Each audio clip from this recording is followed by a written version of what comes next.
और 2 रुपए का सिक्का निकाला, निशाना लगा, भगवान के मुंह पे फेंका, ये ले। ये पूजा है, ये भक्ति है लोगों की।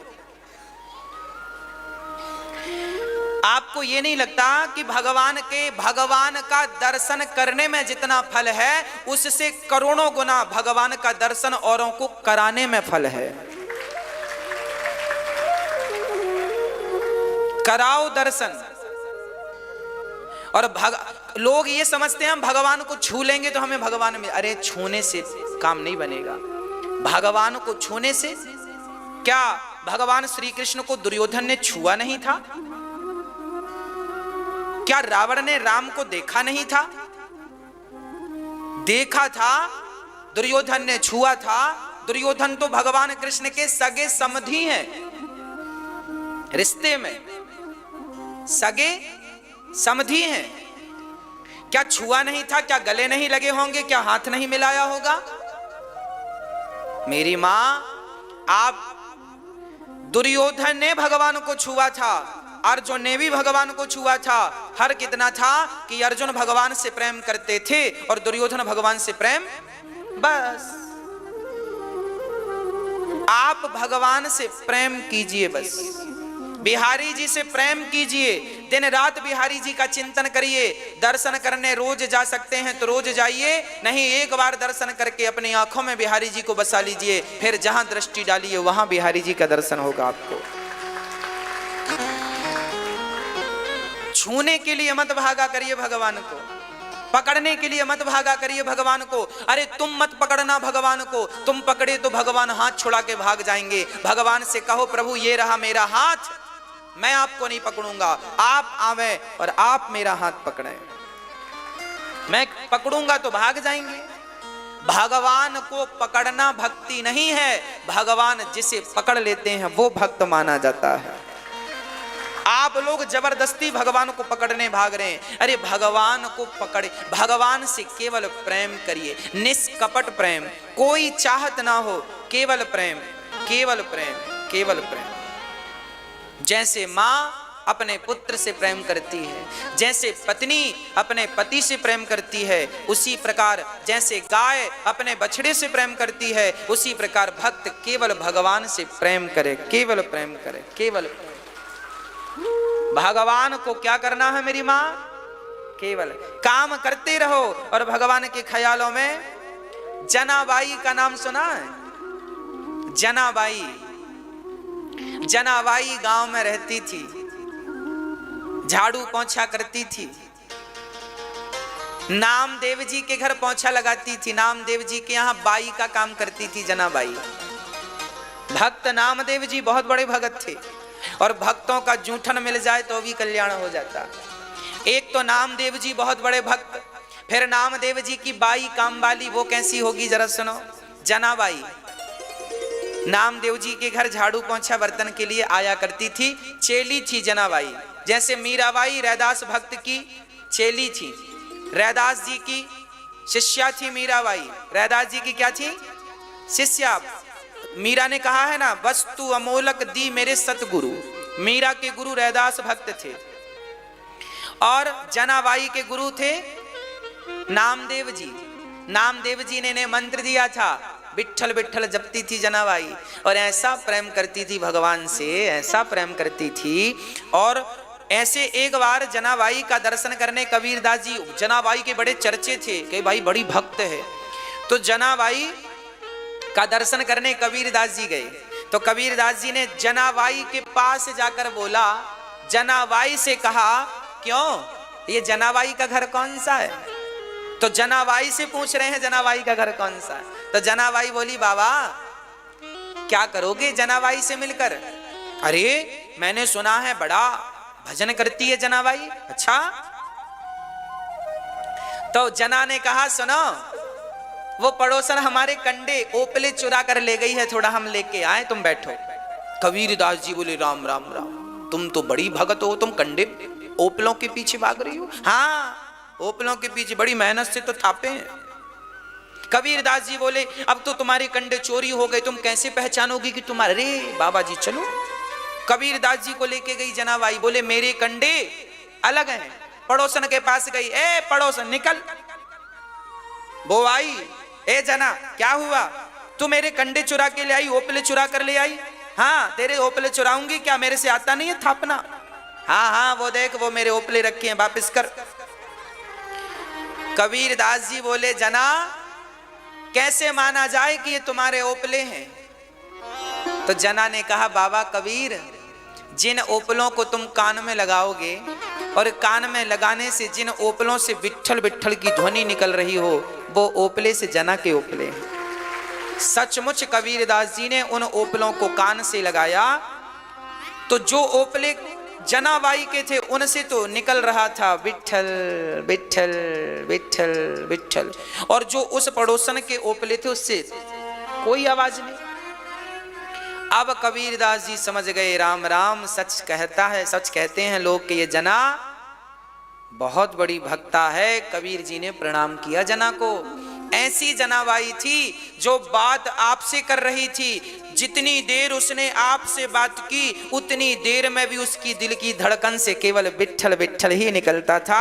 ऐसी भक्ति मती जनाबाई गृहस्थी में रहकर, परिवार में रहकर, काम करती हुई, बर्तन धुलती हुई उसने विट्ठल को प्राप्त किया था। और एक बार नहीं अनेकों बार उसने प्रत्यक्ष विट्ठल भगवान का साक्षात्कार दर्शन किया था। जनाबाई ने काम करती थी, झाड़ू पोंछा बर्तन सब करती थी, नामदेव जी के घर जाके उनके खाए के बर्तन धुल के आती थी, और मंदिर जाती, विठोबा जाती तो झाड़ू पोंछा करती रहती और सबको भगवान की कृपा से प्रसाद पवाती रहती। कहा जाता है उसके रोम रोम से विट्ठल की ध्वनि निकला करती थी। क्यों?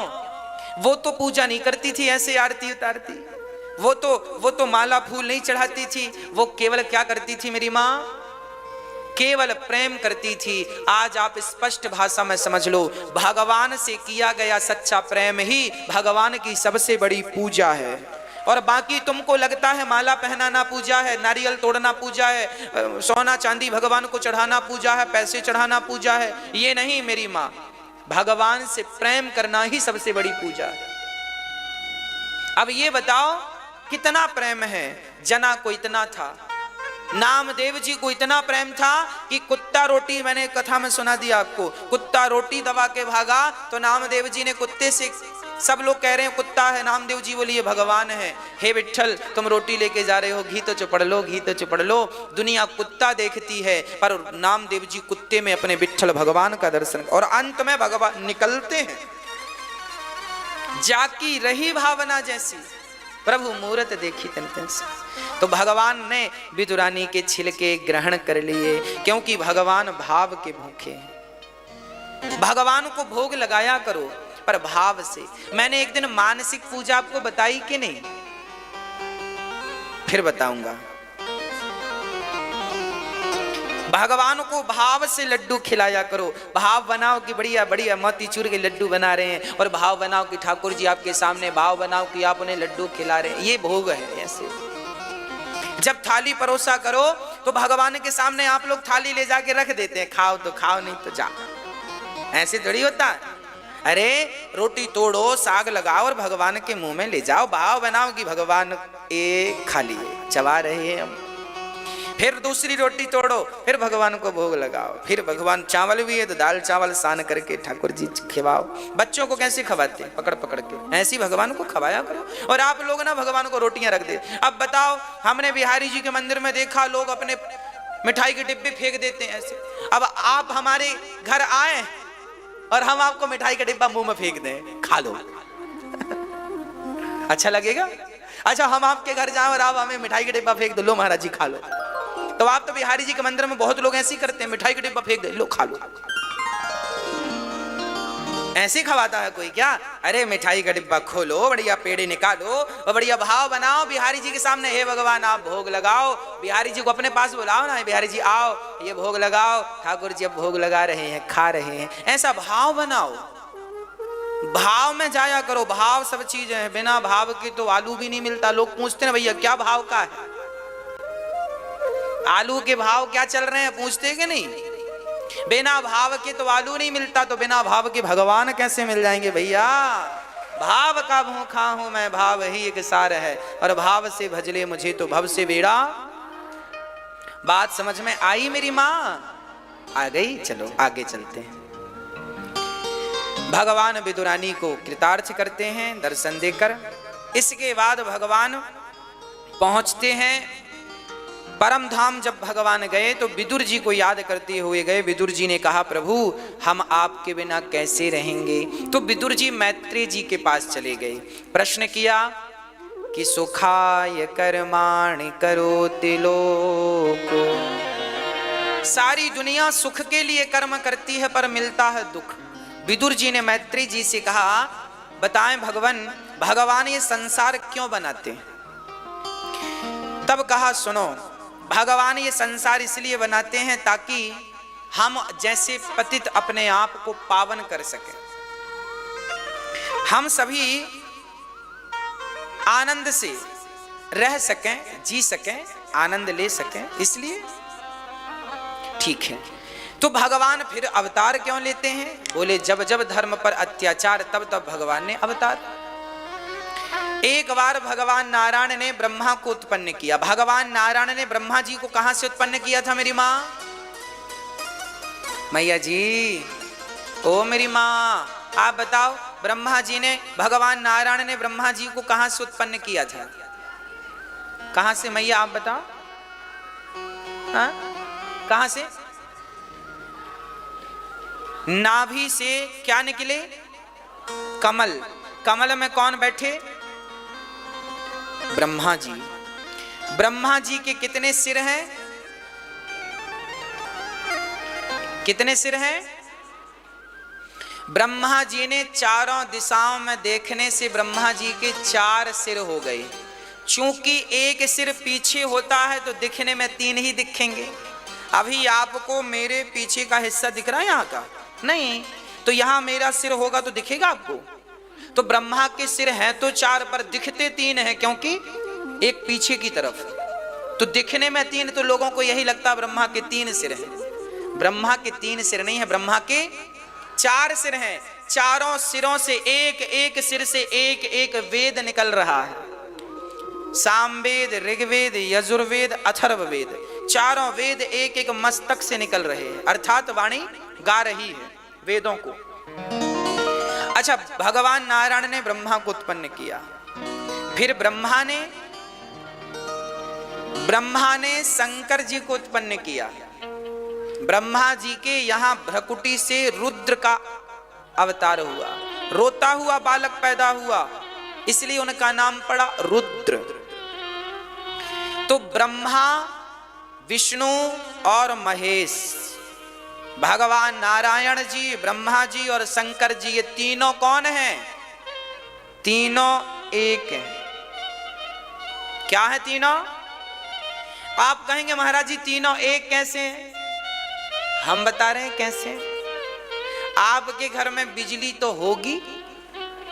पुराने जमाने में ना, आज भी देखने को मिलता, बिजली के तार होते हैं। गांव गांव में खंबे खंबे में क्या होते हैं? अब तो केबल का जमाना आ गया, एक केबल चलती है, पर अभी भी तार देखने को मिलते हैं। तो बिजली के कितने तार होते हैं भैया गांव में, खंभों पे? कितने मैया जी? हाँ, वैसे तो 4 तार होते हैं। 3 तार होते हैं फेस के, 1 तार होता है अर्थ का।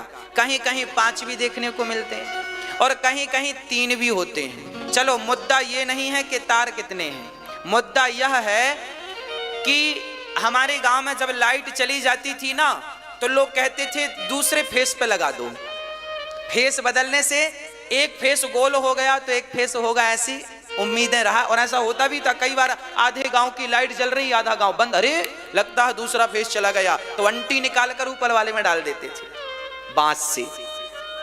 हाँ, अभी भी होता है। चलो, अब तो केबल आ गई बड़ी बड़ी, अब तो मीटर इत्यादि लग गए, तब तो ये सब संभव नहीं है, पर होता था, आज भी होता। चलिए, मैं तो कुछ और समझा रहा हूं इस सब्जेक्ट से। बिजली में एक पहला फेस, दूसरा फेस और तीसरा फेस, लगभग जहां तक मुझे ज्ञात है 3 ही फेस होते हैं। क्या भैया, कितने होते हैं? 3 फेस होते हैं, है ना? हाँ, चलो, मेरा नॉलेज ठीक है। 3 फेस होते हैं।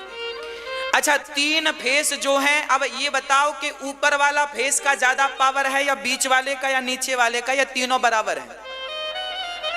तीनों में से हम किसी का भी तार पकड़ेंगे तो मरेंगे कि नहीं, है ना?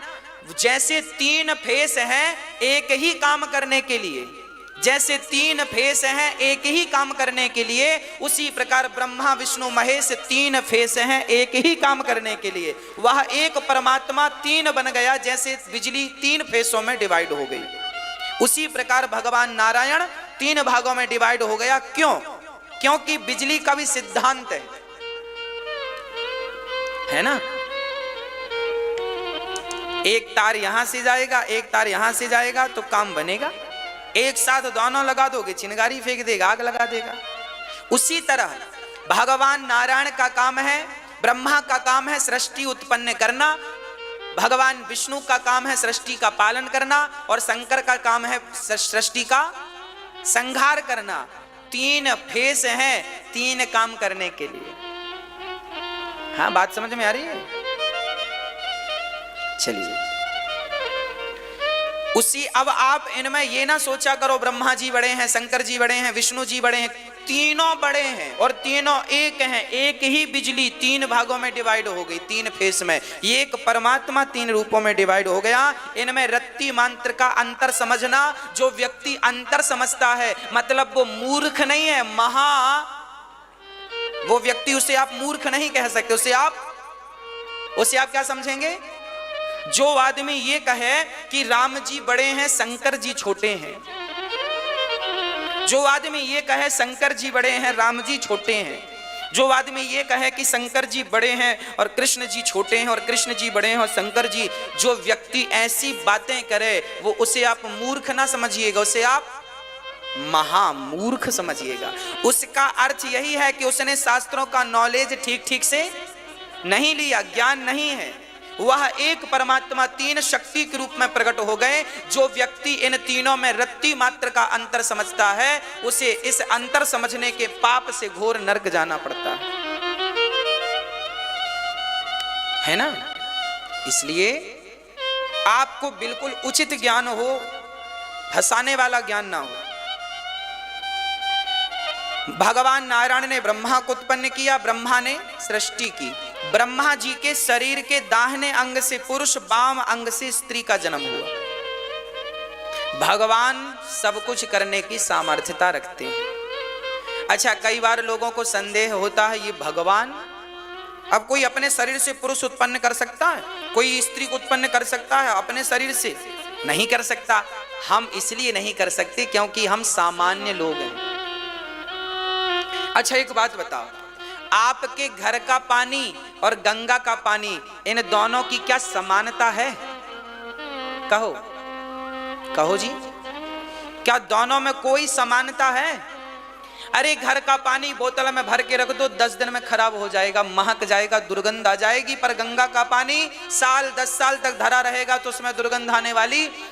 अरे, सामान्य पानी की तरह हम हैं और भगवान तो गंगा जल की तरह हैं। वो सर्व सामर्थ्य हैं। उन पर संदेह क्या करते हो?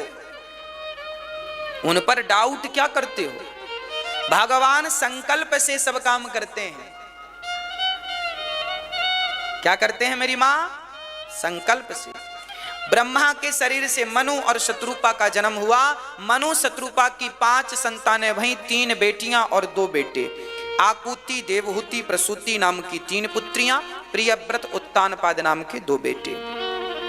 आकुति का विवाह रुचि प्रजापति से हुआ, देवहूति का विवाह करदम जी से हुआ। करदम जी की 9 बेटियां हो गईं और करदम जी के अंत में कपिल भगवान पुत्र बन करके प्रकट भये।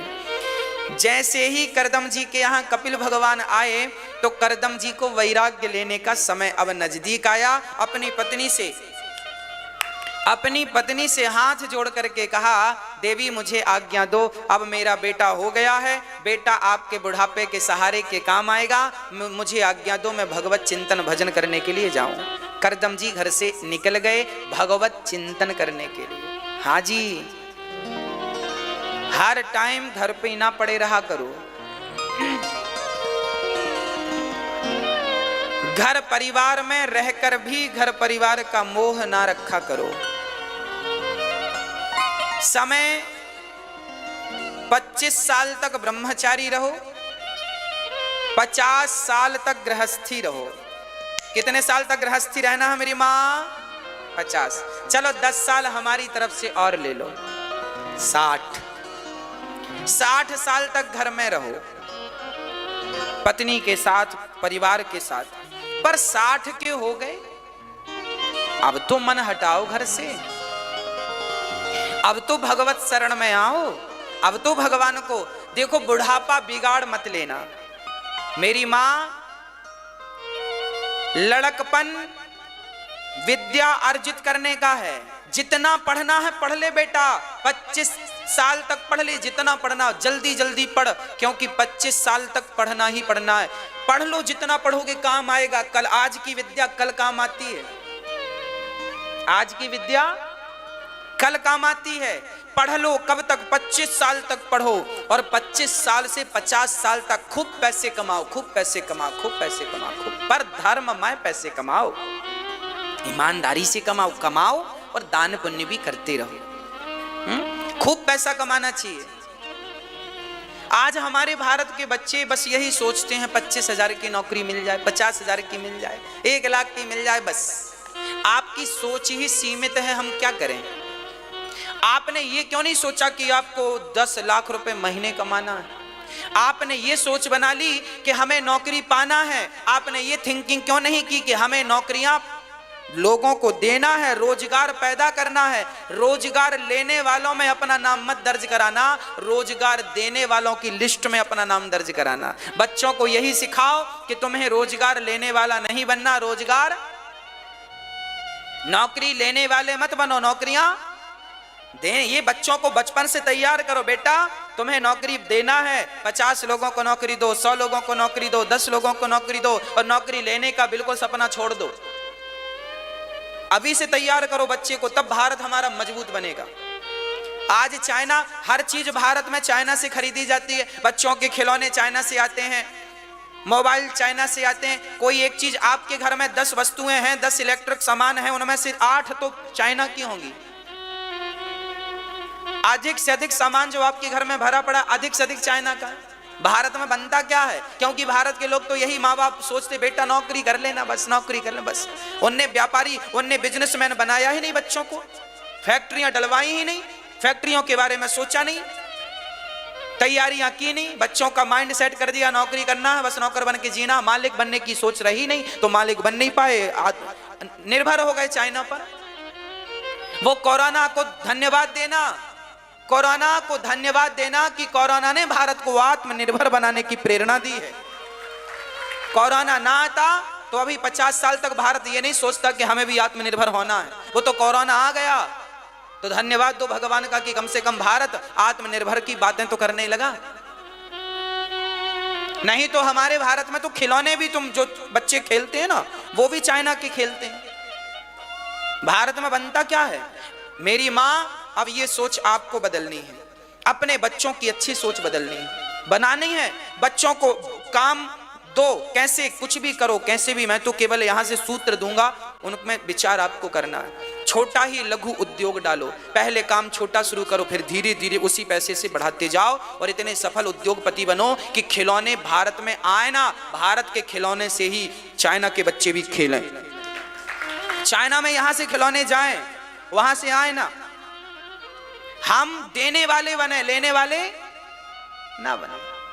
अरे ये दानियों का कर्ण देने वाले थे, हरिश्चंद्र देने वाले थे, हम लोग देने। राजा बलि भगवान, अरे भगवान को भी देने की ताकत ये भारत रखता है। भारत भूमि, राजा बलि ने वामन भगवान को 2 पग भूमि का दान दिया कि नहीं? अरे ये वो भारत है जहां देने की परंपरा रही है, यहां लेने की परंपरा। इतना माइंडेड बनाओ बच्चों को, इतना बढ़िया पढ़ाओ लिखाओ बच्चों को कि आप बढ़िया फैक्ट्री डालें, अच्छा सा अच्छा, जो आपको किसी भी क्षेत्र की फैक्ट्री डालिए, काम करिए, बच्चों को प्रेरित कीजिए, बच्चों को तैयार कीजिए, तब जाकर ये भारत तैयार होगा। नौकरी नौकरी करोगे, क्या करोगे? नौकरी कितना मिलेगा नौकरी में? आजकल पढ़े लिखे लोग नौकरी कर रहे हैं, 10,000, 20,000, 25,000 मिल रहा है बस। बहुत ज्यादा तो 50,000 मिल रहा, और ज्यादा 80,000, 100, 1 लाख, बस इससे ज्यादा क्या है। और 1 लाख में तुम्हारा गुजारा हो जाएगा। इसलिए आप सोच बड़ी रखो, आपको महीने में 10 लाख रुपए कमाने हैं, इस सोच के साथ चलो। पर ईमानदारी से नहीं किसी का गला काट दो 10 लाख के लिए ना, ईमानदारी से बच्चों को संस्कार देकर बच्चों को बिल्कुल तैयार करो और बढ़ाओ। भारत का यही भविष्य है, इन्हीं बच्चों से कल को हमारा भारत संपन्न बनेगा, गरीबी समाप्त हो जाएगी और अपने पांव में सब तरह से भारत खड़ा हो जाएगा। मैं कह चुका हूं आपको कि राफेल विमान भी भारत में अब खरीदे नहीं जाने चाहिए। हमारे भारत में ही इतने राफेल बने अपनी टेक्नोलॉजी से कि दुनिया हमसे मांगे कि भाई हमें भी ये विमान दो। इतना बढ़िया विमान बनाया, इतनी बढ़िया टेक्नोलॉजी हम चाहते हैं। हमारे भारत में सब कुछ हो, हमें किसी के सामने हाथ पसारने की जरूरत। ये तब संभव है जब आप अपने बच्चों की सोच बदलेंगे। ये तब संभव है जब आप अपने बच्चों के संस्कार ऐसे बनाएंगे जैसा हम चाह रहे हैं, है ना।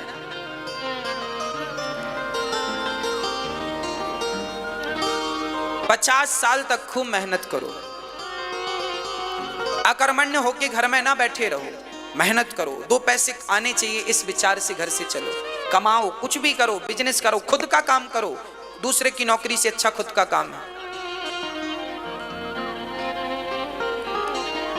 आप दुनिया अमेरिका में भेजो बना बना के सामान, दुनिया सप्लाई करो, दो, लगाओ दिमाग, करो मेहनत, करो कोशिश।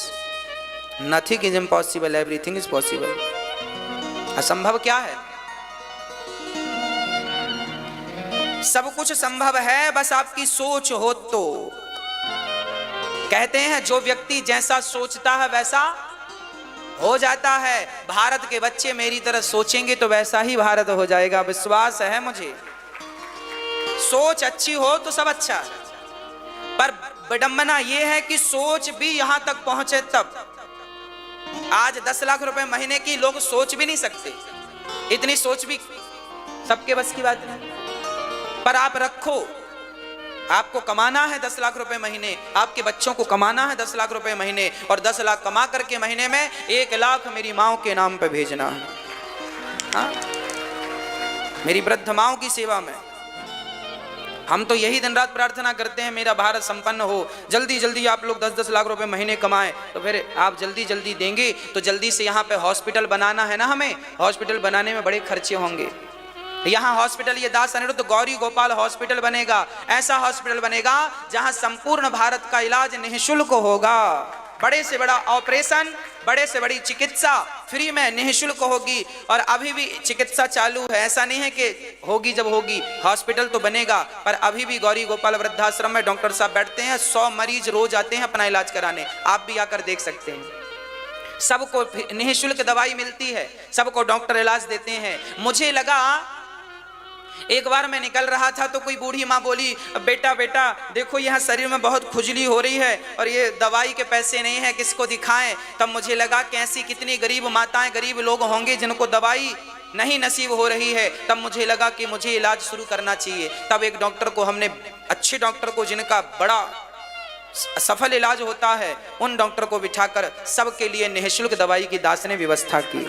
तो जब आप अच्छा कमाओगे तब तो अच्छा दान करोगे, और जब आप अच्छा दान करोगे तो क्या होगा, यहाँ सबका बड़े से बड़ा, मैंने कहा था 15 लाख रुपए तक का इलाज, ऑपरेशन, यदि बड़े से बड़ा ऑपरेशन है तो वो ऑपरेशन भी यहाँ पे निःशुल्क होगा, किसी गरीब का कोई रुपए खर्च नहीं होगा। अच्छा इलाज, अच्छी व्यवस्था, वो भी निःशुल्क। मुझे ऐसा भारत चाहिए। मैंने जैसे भारत का सपना देखा है, मैं किसी पर दबाव ना डालकर, किसी से अपेक्षा ना रखकर, मैंने स्वयं वो भारत का सपना जो देखा है, मैं स्वयं उसको साकार करने की राह पर चल पड़ा हूं। मैं चाहता हूं मेरे भारत में सबको निःशुल्क इलाज मिले, और मैं चाहता हूं भारत में सबको शिक्षा का कोई पैसा ना लगे, शिक्षा भी निःशुल्क होनी चाहिए। इसलिए गौरी गोपाल विद्यालय भी बनाने का विचार है, ताकि हमारे भारत के बच्चे कक्षा 1 से 12वीं तक निःशुल्क पढ़ेंगे, अच्छी से अच्छी क्वालिटी की शिक्षा दी जाएगी। आज प्राइवेट स्कूल जो 10,000 रुपए महीने लेकर के जो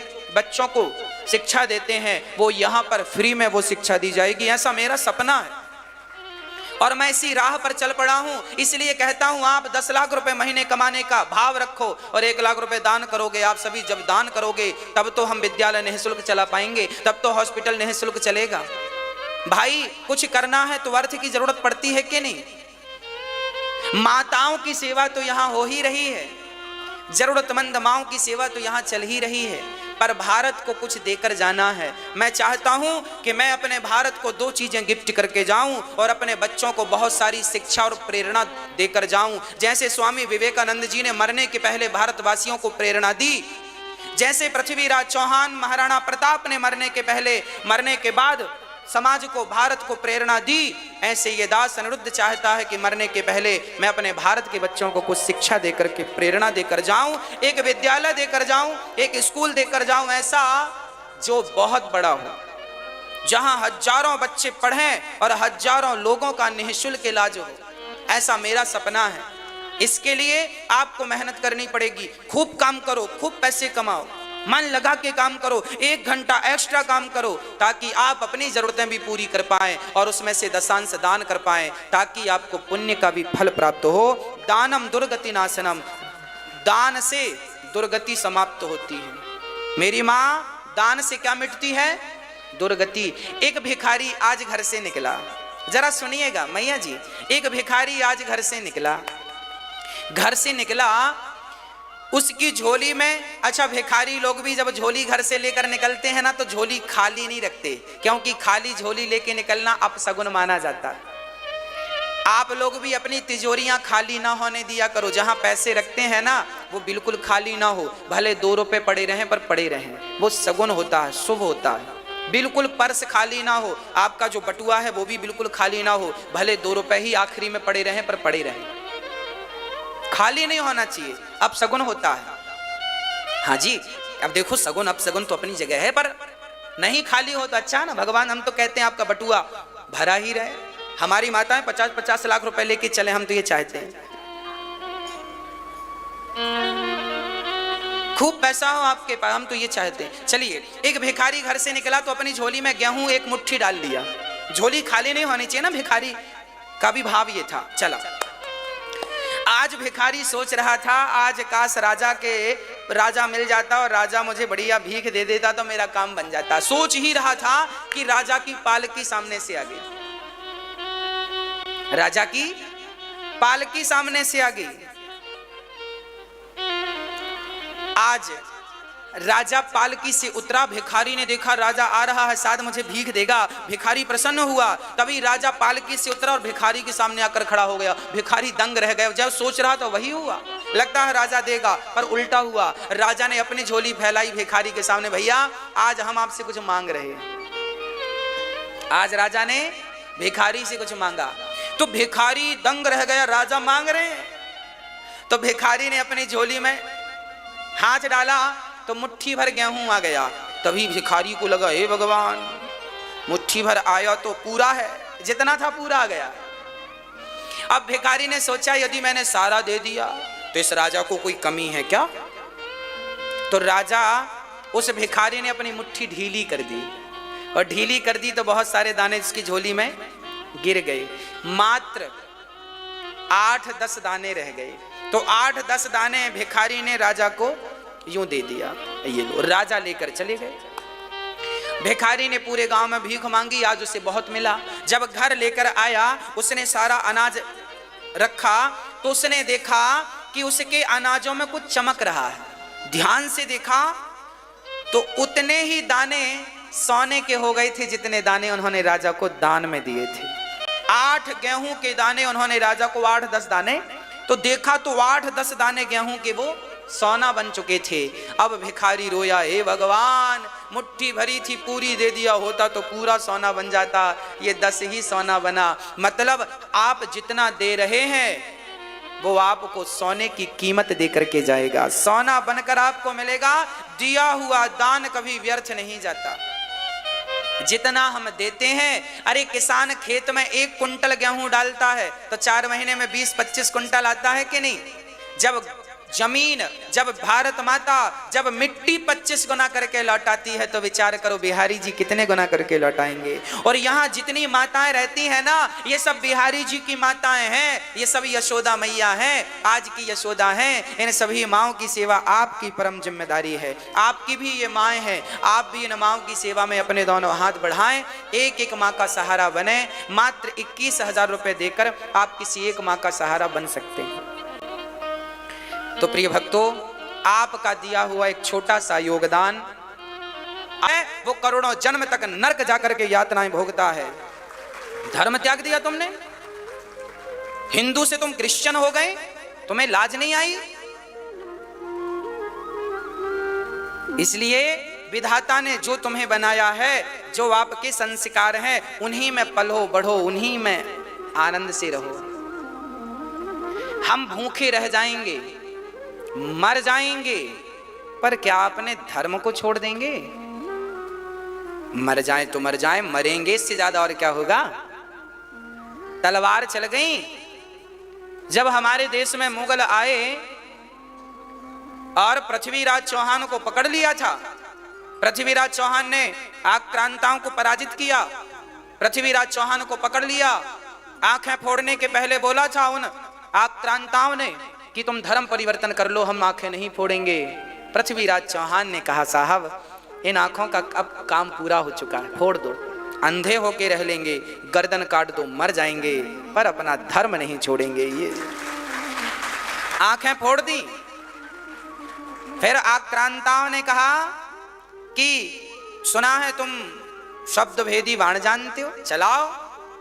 तब वहां चंद्रवरदाई ने इशारा किया, 4 बांस 24 गज अंगुल अष्ट प्रमाण, ता ऊपर सुल्तान है मत चूको चौहान। अंधे थे परंतु उन्होंने अपने उस दुश्मन को मार दिया।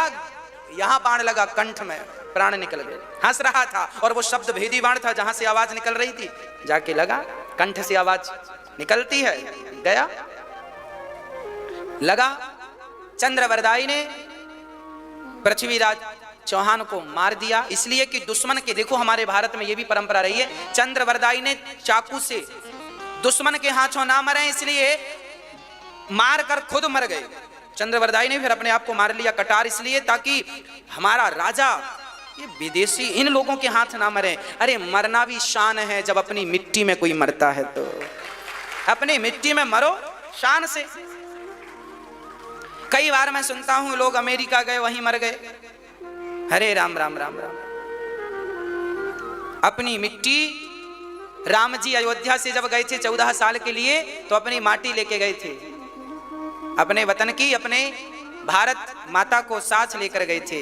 मिट्टी को जननी जन्म भूमश्चा स्वर्गा दपी गरीयसी, वाह, जन्म देने वाली माँ और जन्मभूमि ये दोनों ही इंद्र के स्वर्ग से कई गुना बड़ी होती हैं। इसलिए राष्ट्र प्रेम हो, धर्म के प्रति आस्था हो, ये तब बनेगा जब आपके अंदर ज्ञान का प्रकाश होगा। परंतु आज ज्ञान का अभाव है तो सब अंधविश्वास पांव पसारे बैठा है। क्रिश्चियन लोग हिंदुओं को बदल रहे हैं और लोग गांव के गांव, आपको पता होना चाहिए, हिंदुओं के गांव, गांव के गांव क्रिश्चियन बन गए। हाँ, क्योंकि ज्ञान का अभाव है। आज ज्ञान का प्रकाश कौन चाह रहा है? किसी को ज्ञान से मतलब, सबको पैसों से मतलब, पैसे मिले बस, गला काटने से मिले, गलत करने से मिले, झूठ बोलने से मिले। आजकल तो माँ बाप भी झूठ बोलते लोग अपनी दुकान चला रहे हैं, झूठ बोलते हैं। भाई 10 रुपए की चीज 50 रुपए में बेच रहे हैं, झूठ बोल, उनको लगता है इससे हमारा परिवार चल जाएगा। अरे सत्यानाश हो जाएगा। ईमानदारी की एक रोटी ना आपको स्वस्थ रखती है, और बेईमानी की हलवा पूड़ी तो पचती ही नहीं है। इसलिए ईमानदारी की एक रोटी खाया करो, वो बीमार भी नहीं होने देगी। और बेईमानी की हलवा पूड़ी और रबड़ी खाओगे ना तो वो पचेगी ही नहीं। बच्चों को मेहनत की रोटियां खवाया करो ताकि संस्कार अच्छे बने। हैं, संस्कार दो बच्चों को, उच्च कोटि के शिक्षा दो बच्चों को, और ये शिक्षाएं आप अपने आचरण से दो। ईमानदारी से जीविका चलाओ, मेहनत करके खाओ, ज्ञान का अभाव ना हो, भक्ति का अभाव ना हो। और तीसरा है वैराग्य। क्या है? थोड़ा सा वैराग्य भी होना जरूरी है। हाय हाय ज्यादा नहीं, विधाता जितना दे दे उसमें संतोष रखना सीख लेना चाहिए, संतोष रखा करो खूब आनंद से। अब हुआ यही कि नारद जी भ्रमण में निकले, बोले क्या करें, बोले भागवत सुनवाओ, सत्कर्म करो, सत्कर्म सूचको नूनम। नारद जी निकल गए सत्कर्म की खोज में। बद्रीनाथ में 4 संत मिल गए, सनक, सनंदन, सनातन, सनत कुमार। उन 4 संतों ने कहा भागवत की कथा ही सबसे बड़ा सत्कर्म है, इस दुनिया का सबसे बड़ा सत्कर्म यदि करना हो तो भागवत करवा लो, यही सबसे बड़ा सत्कर्म है। अभी आज 303 भागवत जी के पाठ बैठे हैं, हमारे भारत के तमाम उन भक्तों ने पाठ बिठलवाए हैं। सबसे बड़ा सत्कर्म किया है अपने कल्याण के लिए। ये सत्कर्म आपका कल्याण करेगा। जैसे भोजन मैं करूंगा तो पेट मेरा ही भरेगा, उसी प्रकार भागवत जी जब आप संकल्प से करवाएंगे अपने संकल्प से, तो उस भागवत से कल्याण आपका ही होना है। अपने कल्याण के लिए सनकादियों ने कहा भागवत सुनवाओ। अच्छा भागवत से होगा? हाँ। तो कहाँ? हरिद्वार में चलते हैं। हरिद्वार में सनक, सनंदन, सनातन, सनत कुमार 4 आसन लगाई और कथा स्टार्ट हो गई। सदा सेव्या श्रीमद् भागवती कथा, यस्याः श्रवण मात्रेण हरिश्चित्तं समाश्रये। भागवत कितनी बार सुननी चाहिए? 1 बार नहीं, 2 बार नहीं, बार बार सुननी चाहिए। बार बार सुनने से क्या होगा? अंदर जितना मैल जमा है जन्म जन्म के पापों का, सब धुल जाएगा। इसलिए राम राम रटते रहो जब तक घट में प्राण, तभी तो दीन दयाल के भनक पड़ेगी कान, है ना। इसलिए नाम जप कभी ना छोड़िएगा, नित्य नाम जप होना चाहिए, नित्य काम करते रहो नाम। कथा हुई, नारद जी ने भक्ति के संकल्प से कथा सुनी। भक्ति वृंदावन में थी और कथा हरिद्वार में चल रही थी। हाँ, जब संकल्प व्यक्ति का सही हो तो भक्ति महारानी ने भागवत की महिमा सुनी और हरिद्वार गई और वहां प्रकट होके भक्ति सुतौ तौ तरुणौ गृहीत्वा प्रेमई के रूपा सहसा विरासीत, श्री कृष्ण गोविंद हरे मुरारी, नाथेति नामानि मुहुर्वदन्ति। भक्ति महारानी नाचने लगी। कहा बैठने का स्थान दो। संतों ने कहा ये जो भक्त बैठे हैं इनका हृदय खाली है, जाओ इनके मन मंदिर में जाकर बैठ जाओ। भक्ति सबके चित्त में, हृदय में जाकर बैठ गई। और जब भक्ति महारानी बैठी तब नारद जी ने एक प्रश्न, देखिए भागवत सुनने से भक्ति का भी दुख दूर हुआ है। किसका दुख दूर हुआ? इसलिए भागवत ही आपका दुख दूर कर सकती हैं, मेरा पूरा विश्वास है। इसलिए जब भी अवसर मिले तो भागवत की गोद में आके बैठ जाया करो। ये तो भागवत की गोद है, ये तो भगवान की गोद है। बैठ जाया करो, आनंद मिलेगा, सुख मिलेगा। श्री नारद जी ने प्रश्न किया, महाराज कोई पापी व्यक्ति कथा सुन के तर जाए तो आश्चर्य नहीं, कोई पुण्यात्मा कथा सुन के तर जाए आश्चर्य नहीं। जिसने जीवन भर पाप किया है, क्या ऐसा पापी व्यक्ति कथा सुन के तरेगा? हाँ, बड़े बड़े पापी तर गए। कौन? धुंधकारी नाम का एक पापी था, अपने माता को पिता को बहुत मारता था। धुंधकारी अपनी माँ को मारता। पिता एक दिन पिता की कॉलर पकड़ करके बोला पैसे निकालो। पिता ने कहा सारे पैसे तूने जुआ में उड़ा दिए। धुंधकारी नाम के व्यक्ति हैं, पिता को दी लाठियों पे। पिता रोने लगे, बेटा मुझे क्यों मारता, पैसे निकालो। पैसे सारे तूने जुए में लगा दिए। पिता रोने लगे, विधाता जब धुंधकारी का जन्म नहीं था तब आत्मदेव जी रो रहे थे कि मेरे घर बेटा हो जाए, और जब बेटा हुआ तो ऐसा दुष्ट हुआ, तो फिर भी रो रहे हैं भगवान ने ऐसा दुष्ट बेटा क्यों। ये संसार ऐसा ही है, संसार का सुख मिल जाए तो भी रोना है और ना मिले तो भी रोना है। आत्मदेव जी रोने लग गए। पिता ने, धुंधकारी ने मारा। ये धुंधकारी धुंधली का बेटा नहीं है, इनकी बहन का बेटा है, पैसे से खरीदा है। संत ने फल दिया था, गौकर्ण, वो बच्चा गाय फल खाई तो बच्चा गौकर्ण हुआ गाय का, वो बच्चा अच्छा है जो गाय से हुआ। ये धुंधकारी बड़ा दुष्ट है, माँ को पिता को मारता। तब गौकर्ण जी ने समझाया, पिताजी देहे स्थिमांस रुधिरे भीमतिम त्यजत्वम, जाया सुतादिषु सदा ममतां विमुञ्च, अस्या निशं जगदिदं क्षणभंग निष्ठं, वैराग्य राग रसिको भव भक्ति निष्ठा। सुनो, कभी भी अपनी माँ को अपने पिता को ना सताना। तुमने जमाने को रुलाया है तो शायद भगवान माफ कर देंगे, पर माँ बाप को रुलाया है तो भगवान माफ। इसलिए कितने भी बड़े तुम पापी हो, जमाने को परेशान करते हो, शायद विधाता तुम्हें माफ तो करेंगे नहीं, पर शायद कर दें। पर यदि माँ बाप को भी तुमने सताया है तो फिर विधाता तुम्हें कभी माफ नहीं करेगी। इसलिए अपनी माँ का दिल मत दुखाना, अपने पिता का दिल मत दुखाना। सेवा करना। श्रवण बन करके, एक श्रवण नाम के भक्त थे, उनकी पत्नी अपने सास ससुर के साथ गलत व्यवहार करती थी। अपने पति को तो खीर खिलाती थी और अपने अंधे सास ससुर को खट्टी वाली खीर खवाती थी, छाछ से पकाकर।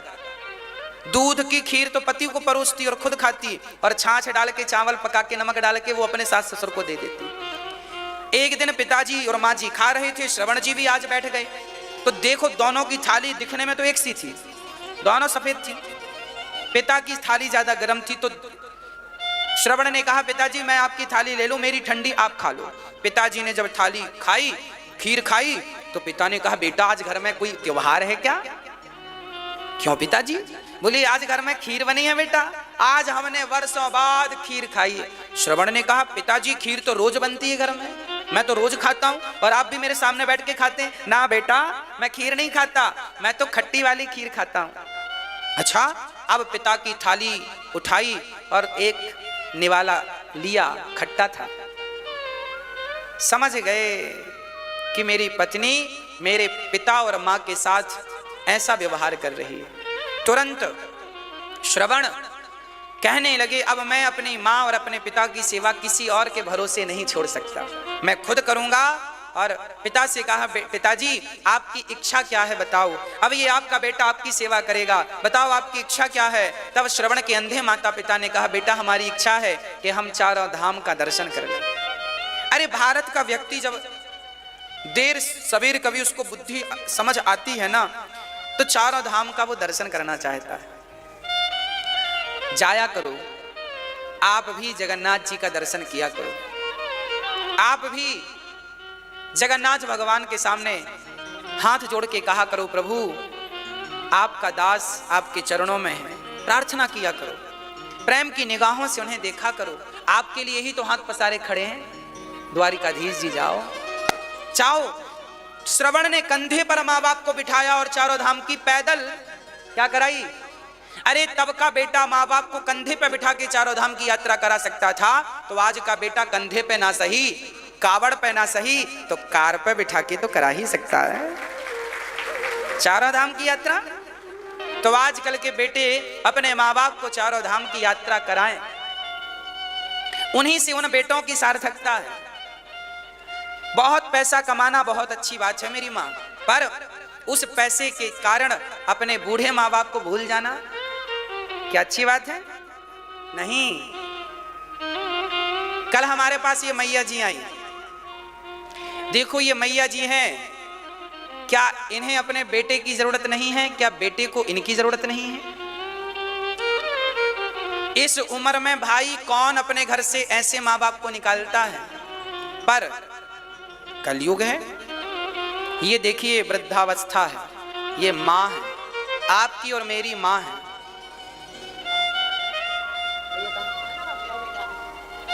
कितने बच्चे हैं आपके? 4 बेटे हैं। कितने बेटे हैं आपके? 4 बच्चा हैं, 2 बेटियां 2 लड़का। तो 4 बच्चे आपकी सेवा नहीं करते? कोई नहीं, जो पाव से दूध खाते तो जो पाव से दूध खाते, तो मातारी तुम्हारी आदमी नहीं चाहते तुम जाओ ने, आदमी है बेटा। 4 बच्चे हैं माँ के, माँ ऐसे खड़े हो जाइए। 4 बच्चे हैं माँ के,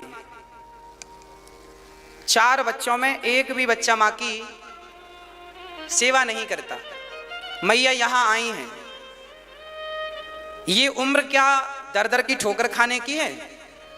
अरे ये उम्र तो सुख से अपने बच्चों के पास रहने की है, प्यार की 2 रोटी खाएं और बढ़िया भगवान का भजन करें। इस उम्र में पता नहीं ये माँ उन बच्चों का कितना खाती होगी। इस माँ को उन 4 बच्चों के पास एक 3x6 की जगह नहीं थी कि अपनी माँ को रख सकें। जिस माँ ने अपनी गोद में 4-4 बच्चों को पाला, उन 4 बच्चों के पास अपनी माँ के लिए इतनी सी जगह नहीं थी। जब ये बच्चे श्रवण नहीं बनते तब किसी को तो श्रवण बनना ही पड़ेगा ना इस युग में। तब ये दास अनिरुद्ध ने विचार किया कि आओ इन माओं की सेवा अब हम करते हैं। मैया जी अब आपके 4 बेटे नहीं 5 बेटे हैं। हाँ ठीक है बैठिए, अब आप यहीं रहिएगा। ठीक है चले जाओ, हम चले आए क्रोध में, हम जाए रहे जैसे रह पाए कैसे रहे जाए। ठीक है अब आप यहीं रहिएगा। और कहीं इनके 4 बच्चे कहाँ से मैया? फर्रुखाबाद से हैं मैया जी। 4 बच्चों में एक भी बच्चा कहीं मिल जाए तो उनसे हाथ जोड़ के जरूर कहिएगा कि मैया बैठिए। जरूर उन बच्चों से कहिएगा कि आपकी एक माँ है जिसने कभी आपको अपने से दूर नहीं किया था। जब उसे आपकी जरूरत पड़ी तो आपने उसे अपने से दूर कर दिया। ऐसी माँओं की सेवा यहाँ ये दास करता है। इसलिए आपसे प्रार्थना भी करता हूँ कि इन माँओं की सेवा के लिए आप अपने सहयोग के हाथ बढ़ाया करिए। जितना आप दान करेंगे उससे कई गुना ज्यादा इन माँओं की दुआओं से, इन माँओं के आशीर्वाद से आपको मिलेगा। यहाँ ये माएँ रहती हैं, अब ये माएँ यहीं रहेंगी, इनकी सारी व्यवस्थाएं रहने की खाने की यहाँ होगी। आप भी किसी एक बूढ़ी माँ का सहारा बन सकते हैं, आप भी किसी एक माँ को गोद ले सकते हैं। कभी माँ ने आपको गोद लिया था, अब आप किसी एक माँ का सहारा बन जाइए। यही हम सबकी इंसानियत का परिचय है।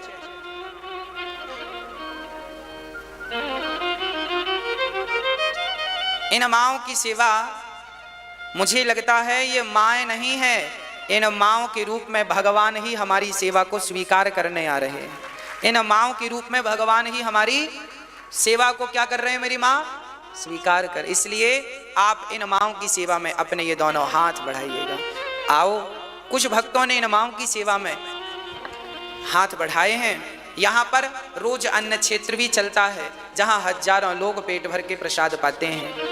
अन्न क्षेत्र में दाल चावल सब्जी रोटी, किसी दिन खीर पूड़ी सब्जी इत्यादि प्रसाद रोज वितरण होता है। आप भी यहाँ अन्न क्षेत्र की सेवा में जुड़ सकते हैं। यहाँ वृद्ध माँओं के साथ वृद्ध पिताओं के लिए भी एक आश्रम जल्दी से बनाने की आवश्यकता पड़ी है। आप ये माएँ आपकी हैं, आपको कैसे जुड़ना है, कैसे सेवा करना है, आपकी अपनी मर्जी है। प्रिय भक्तों, आत्मदेव जी को गोकर्ण जी ने दिव्य ज्ञान दिया। आप ये क्यों कहते हैं? अपने पिता से कहा गोकर्ण जी ने, आप ये क्यों कहते हैं कि ये पत्नी मेरी और बेटा मेरा और बेटे ने मारा? अरे हम बेटा बेटी को अपना क्या कहें, ये शरीर भी हमारा नहीं है, ये भी तो हमारा साथ छोड़ देता है। इसलिए जो हमारा है उसे हमारा कहो। दिव्य उपदेश से गोकर्ण जी का दिव्य ज्ञान पाकर आत्मदेव जी घर का त्याग करके सेवा कथा रस महो नितराम पेवत्व, सेवा कीजिए। मैया जी, इस धरती पर यदि आपको सुख चाहिए है तो केवल सेवा कीजिए। जो सेवा करता है